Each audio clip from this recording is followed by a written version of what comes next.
Sabemos muito bem que a cada episódio novo de Miraculous ou uma fala importante, novas teorias surgem e convenhamos que esse desenho possui dezenas delas. Desde a primeira temporada somos acostumados a teorizar com tudo, já que Miraculous sempre foi muito repleto de mistério e demora para desenvolver alguns temas, mas às vezes os fãs extrapolam com as teorias. Por isso, hoje eu trouxe as teorias mais bizarras criadas por vocês. Então, se tá curioso, é só continuar comigo, pois eu sou a Mia e esse é o meu desenho favorito.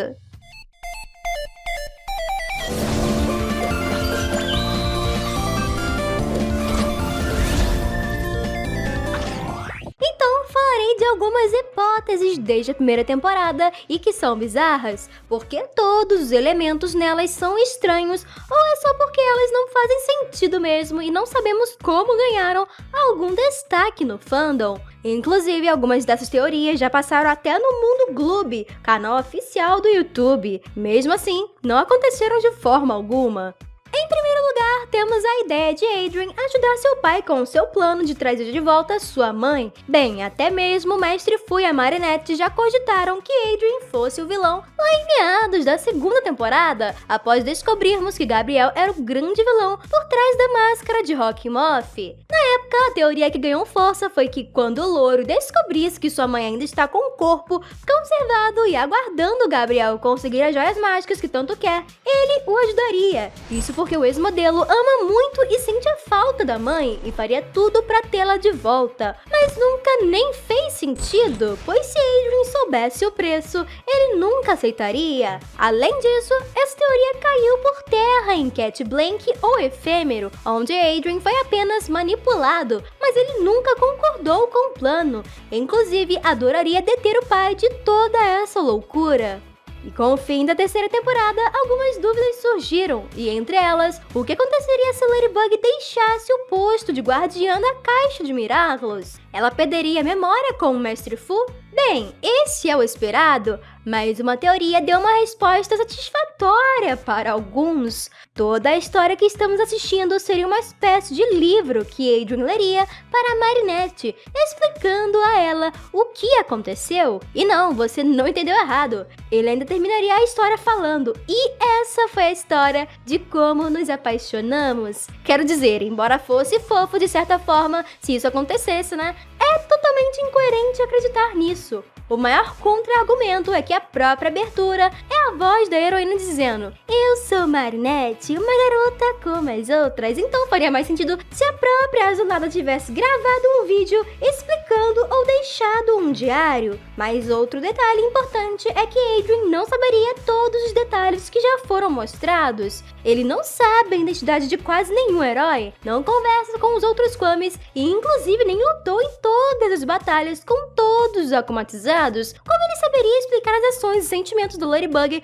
com tantos detalhes como o desenho nos mostra? Já na quarta temporada, tivemos alguns trailers que entregaram muitas informações novas. Em algumas cenas de Querida Família, tivemos uma forma um pouco humanoide da Tiki e isso causou agitação no fandom por um tempo. Em meio a tantas teorias sobre o que e o porquê seria aquilo, uma das explicações que tiveram destaque foi que, por algum motivo, os Kwamis poderiam se revoltar contra a Guardiã ou até eles mesmos e ficaram incontroláveis. Como não tínhamos assistido o episódio completo, pensamos que Tiki talvez estivesse enlouquecendo e por isso agia como agiu. Até chegamos a pensar que era uma espécie de evolução de Kwami e que a Tiki ficasse permanente em uma nova forma. Mesmo assim, fanarts e fanfics foram criadas, onde essas formas humanoides assumiriam com certo protagonismo o desenho. E na verdade não foi nada disso. Tiki apenas estava magicamente faminta e se descontrolou com o uso dos próprios poderes.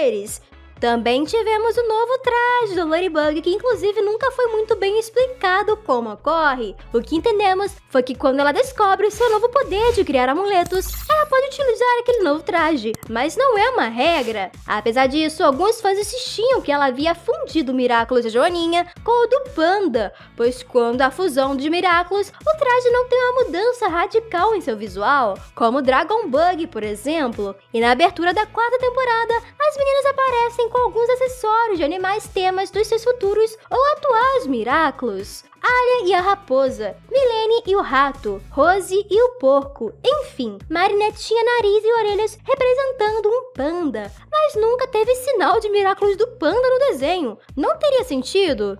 Deixando a mais louca para o final. Acreditem ou não, Zoe viria do futuro e seria filha do Adrien e da Marinette. Como Miraculous é composto de vazamentos um atrás do outro, tínhamos conhecimento da personagem antes mesmo dela estrear oficialmente e começamos a nos perguntar o papel dela dentro do desenho. E acabou chegando à conclusão que ela seria filha dos nossos protagonistas. O cabelo como do Adrien, olhos azuis como da Marinette e outros traços que acharam parecidos. Tudo indicava isso, exceto que nada mais, né? A história não faria sentido. Ela seria trazida pela Bunnix para salvar a Chloe, já que ela seria uma vítima do Monarque se continuasse portando o Miraculous da abelha. Mas não explicava exatamente por que tanto André e quanto Audrey contavam a história que ela era meia-irmã da Chloe. A teoria apenas dizia que seria alguma espécie de controle mental, mesmo que nenhum Miraculous até então tenha apresentado essa habilidade. Talvez fosse interessante vermos um filho de alguém vindo do futuro, mas esse não é o caso. Definitivamente Zoe é apenas a meia-irmã de Chloe, mesmo que nunca tenha sido mencionada anteriormente.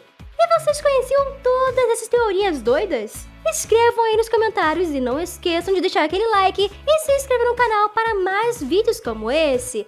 Obrigada por assistirem e hasta la vista!